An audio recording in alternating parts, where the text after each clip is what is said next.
Morning, everybody. This is Craig, the Computer Geek here, and we have this week's Friday Forum. And this week, my guest is Carol Parker from Parker & Turner Travel Associates, the best travel agent in Canberra. Good morning, Carol. Morning, Craig. Okay, Carol, I'd like to ask you a few questions. So, about your business in particular, how long you've been as a travel agent. You've started your own business about a year or so ago, but please, for our listeners, give us a bit of background on yourself, what it is that you do, some of your previous experience in the travel area, and what makes you the best travel agent in Canberra. Well, thanks, Craig. It's big shoes to fill. I've been a travel agent now for 16 years since returning to Australia. I've been living in Europe for 12 years previous to that, also working in travel and tourism. When I first came back to Australia, I started working for Flight Centre Limited, based down in Tuggeranong. I did a couple of years in Tuggeranong. I transferred over to another part of the company, which was Escape Travel, and ran both Woden and the Tuggeranong Escape Travel branches there, or originally it was actually Great Holiday Escape when we started with beautiful pine trees sitting in the Tuggeranong Hyperdome. Very nice. Then we changed name over to Escape Travel. When I left Escape Travel, I then transferred back to Flight Centre Limited over in Belconnen Mall and did, I think, probably 3 years. I think I was based in Belconnen before moving out of Flight Centre and going over to Manuka to the first Travel Associates that was opened in Canberra. So that's where I first met you, when you were over there, and now you're on the Kingston Foreshore. And that was about 8 years ago. So. The Travel Associates is still a part of Flight Centre Limited, but it's different to a normal run-of-the-mill travel agency. You're more of a boutique travel agency. That's right, it is more boutique. It's still part of Flight Centre Limited, so you still get all the good backup and the buying power, etc. of Flight Centre Limited, but we don't run like a normal flight centre. We have an office which is not on the street level. We don't have walk-in clients. Our client base is based on repeat and referral, so it was created for consultants that have been around for a lot of years that had quite a large client base. And as you know, working in a shop front, it's a little bit hard to look after your client base. You've constantly got phones people going in, the queues out the door, the phone's going constantly, you're training staff. So you had little time to look after your own clients. So this way, Travel Associates, we get to look after our clients.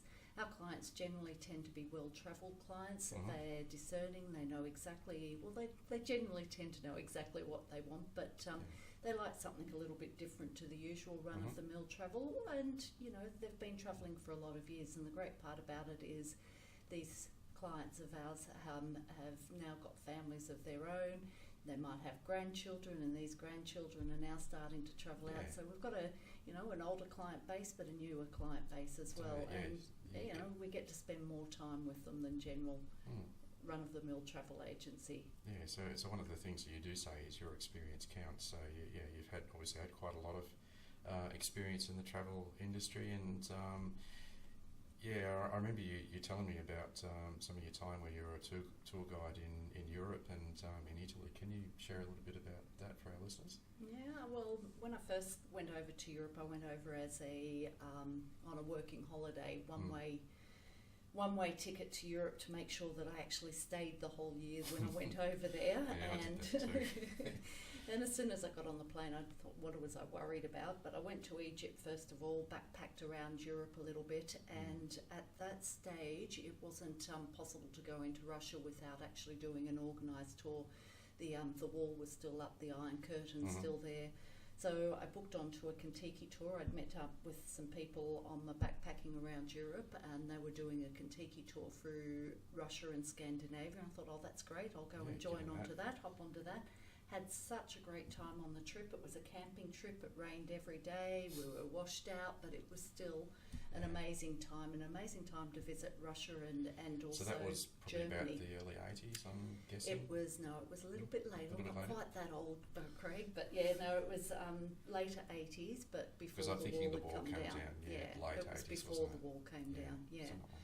And I remember actually sitting in the campsite in Berlin, and the campsite was directly underneath the wall, and at night time it was kind of freaky because you could hear them marching up and down through no man's land. You could hear guns going off. Wow. It was quite, dogs on the side. So it was kind of an amazing time to travel. And the same it was through the Glasnost period. So you had, travelling in Russia, you knew all your rooms were bugged. The black market was rife. It was amazing. So I had such a wonderful time that when I got back off that trip, I applied for a job with Contiki and worked for 8 years, I think it was, with Contiki, 7-8 years with them. I did 3 years in Venice cooking.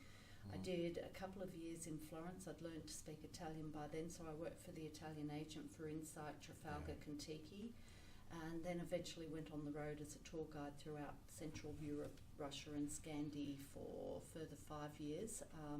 Not just with Contiki, I worked for a couple of English based companies, freelancing, I guess, as a tour guide, before eventually coming back to Australia. Yeah, excellent. So you are quite well travelled, aren't you? I love Europe, love it. Yeah. Such a great, a lot of countries to visit, so many amazing things. Yeah, excellent. Well, that's fantastic. So since I am a computer geek, I've got to ask you about the IT systems that you use now. She chuckles. But, I chuckle because most of everything I do is pretty much on the computer.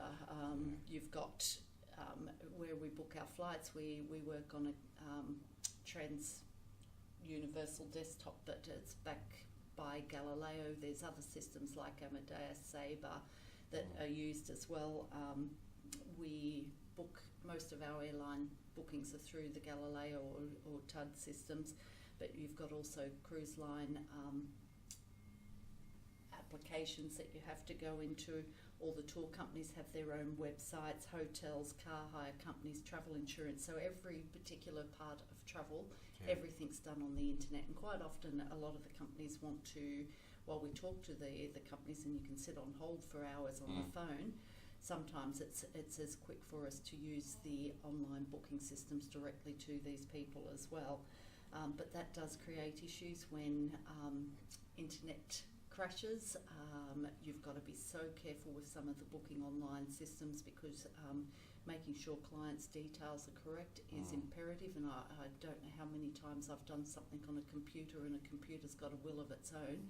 And I think I saw with one of your bookings recently, it changed for a passport for an Australian passport holder. All of a sudden you were an Indian passport holder, and you certainly not an Indian passport I'm not holder. From India. No, not today. Never been there. It's one of my places I'd like to go, but and anyway. that's one of the reasons, you've constantly got to watch what's happening in the systems because it's imperative. You're booking clients' holidays, and in this day and age, security is extremely important. If you don't have everything 100% right, like passport details, travel details, dates of travel, even times of travel. Quite often a flight might be at 5 minutes after midnight, but my clients, you've got to be the right day, don't you? Well, one, right day, and secondly, sometimes they might think 5 after midnight might be 5 after lunchtime instead. So making sure my clients are aware of it. Visas are another big thing, making sure that they know countries that they're travelling to, whether they've got to have visas.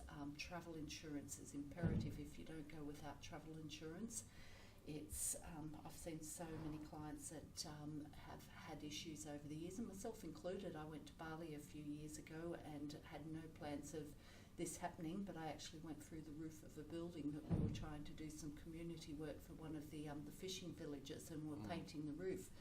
And I just happened to stand on the wrong part of the roof and went straight through it and ended up in a Balinese hospital, not the place you want to be medically. No.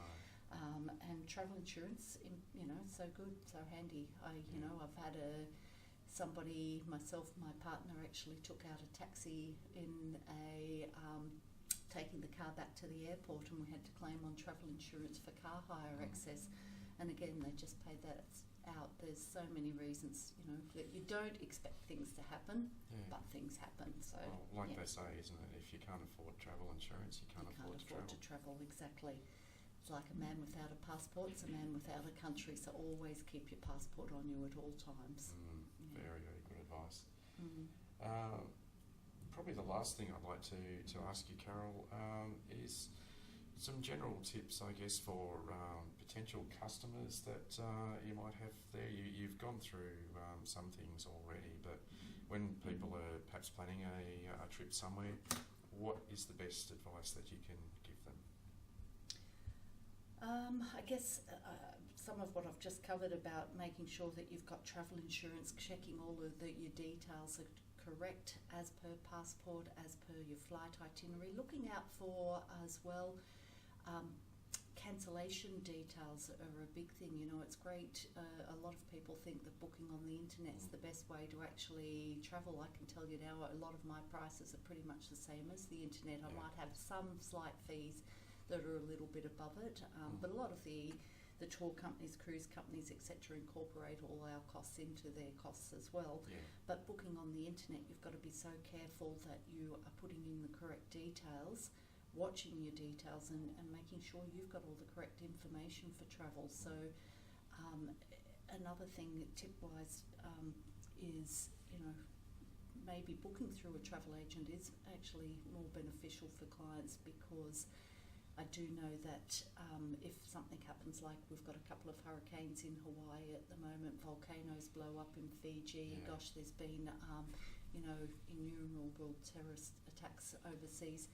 Who Something do you go happens, to? Who do you you've go got to? someone to go into bat for you.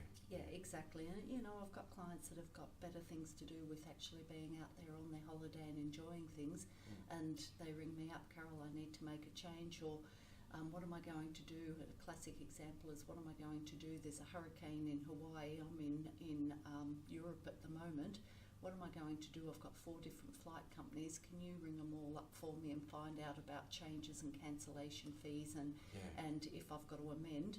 And so instead of them sitting for 4 hours on the phone to each of the different airlines, they've got a travel agent. So I guess if you are booking yourself, just make sure that you are checking all of your rules and regulations, passport details, cancellation amendment details, you know, whether it's safe to go to that country. There's so many different things. Website, checking DFAT advisory, websites, check with your doctor, whether you need vaccinations. That's something I can't even do myself. I cannot legally give anybody advice about vaccinations, because everybody's personal medical history is different.